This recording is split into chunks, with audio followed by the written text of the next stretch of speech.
Hello everyone, today we have new video review, and as you can see, this time we are going to check novelty from ICM. It is molded in 1/35 scale as it's written here, and it is named as a Wehrmacht radio trucks, so it's a kit number DS3509, and the product number actually hints that this is a diorama series, and it means we have two kits inside. As you can see them on the box art, so it's a Henschel 33D1 and Krupp L3H163. So as you can guess, this is not like completely new plastic kits, but now they are combined together and they might be handy for interest in World War II diorama. So box is quite big. Here you can see comparison with my hand, and then on the side here we have some information about the kit. So there are 315 plus 306 parts for assembly of two trucks, as you remember, and of course on the opposite side we can see actually that's the same marking option. No, it's not the same. So we have two trucks, but it's going to be shown in the assembly manual as well. So just give me a second to open it. The box structure is typical for ICM, so it means we have this flexible top section, and then we have sturdy white cardboard box which should actually protect everything inside. So let's open it, and here is what we have inside. So plenty of space, surprisingly, so I'm not sure why it was decided to use this box. We have several assembly manuals, so for different models, but obviously we'll check them a bit later. We are going to start with these plastic sprues, which are separated in two plastic bags, and they're quite heavy. So just give me a second. We are going to remove this rubber band. Oops, sorry. And then we are going to start with this plastic bag, so let's open it.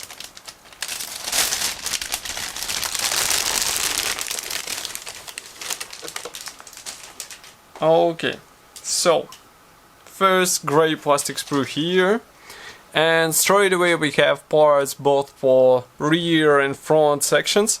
So as you can see, we have wheel arches, for example. Here we have also the bonnet panels, roof panels as well, and molding quality seems to be fine, even though this is not a completely new plastic, but still it should be okay for out of the box build, let's say.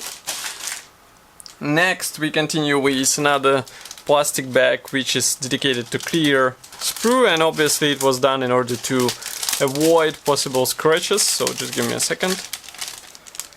Okay, so here we have clear parts. As usual for ICM, we do not have any masks included, so if you would like to cover these parts, you will have to cut masks with your own hands, and as you can see, there will have to be a lot of masks, these squares and other interesting shapes. But I mean, for beginner it might be good training to cut off the masks, because overall shapes are not that difficult, let's say.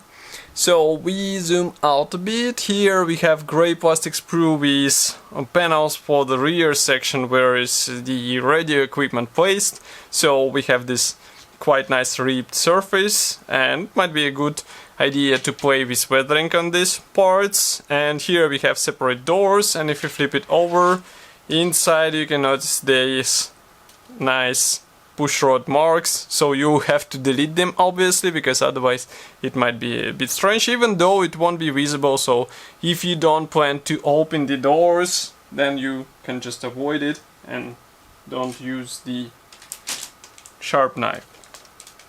Next we go on with smaller frame. Here we have various panels for storage boxes, also some parts for the main chassis, some Pioneer tools. Everything looks cool, but some parts are really tiny and small and thin, let's say. Let's zoom in, so now you can understand what I'm talking about. So be careful with them, try not to break anything here. The same applies to these Pioneer tools, because otherwise it will be really tricky to fix it, and of course it won't look the same once fixed, broken and then fixed, let's say. Okay, next we go on with more panels for the rear section, and we also have the parts for the front cap. Why I'm a bit confused, because here we have one part broken off, and I'm not sure where is it. Maybe in plastic bag, maybe not. But you can see why these thin frames are really tricky, because then you have to solve it somehow, and I mean, it wasn't wrapped in foam, so that's why it broke off.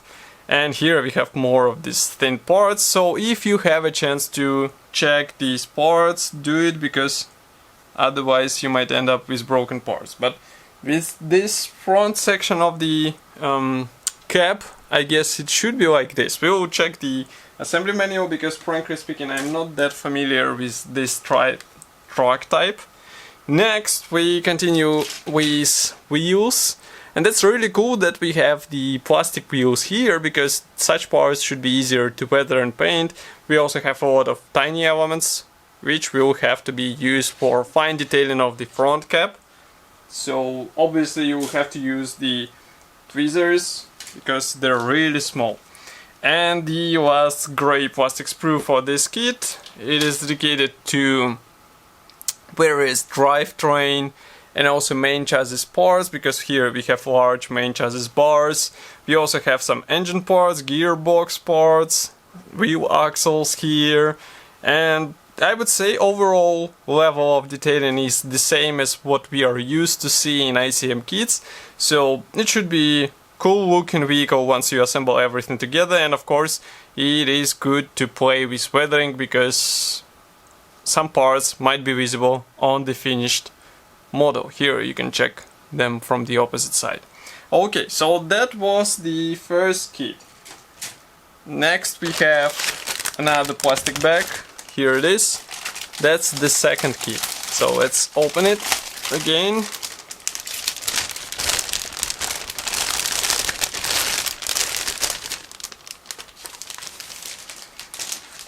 It should be approximately the same kit, because it is also a radial truck, so it will have a large rear section, boxy section, let's say. So here you can see these panels for this rear port. Let's zoom in. Again, ripped surface, again separate cutouts for the clear elements, and here we have separate doors, which might be used for some diorama ideas. Next we go on with another plastic sprue which carries the opposite side panel, and also here we have some floor panels for the front cap. And let's flip it over. Here you can see these parts from the opposite side. So here we have some guiding elements, and I guess there won't be anything inside. Note that this frontal section is the same as what we saw before, so I guess there shouldn't be anything. That's the right molding quality, and I was wrong saying that it was broken off. Well, good news. Okay, here we go on with another panel. It is similar to what we saw before, because here we have the large panels, this and this, for the front cap and rear section. Again, rear doors are separate, so you can open them. And here we have the wheel arches, which are molded separately as one-piece elements. Okay, next we have clear parts, but as far as you can see it is absolutely identical plastic frame, so there is no point showing it because it carries the same parts. The same applies to wheels. Here you can check this sprue, absolutely the same set of parts. And next we go on with this frame. So here we have parts for the front cap. Again, wheel arches are molded together with these side skirts. Also here we have the floor panel and radiator grille with pre-molded sign, seat for the driver, and that's the front windscreen as far as I can guess. Okay. Let's move on. Next we have another plastic sprue which is absolutely identical, so there is no point in discussing it.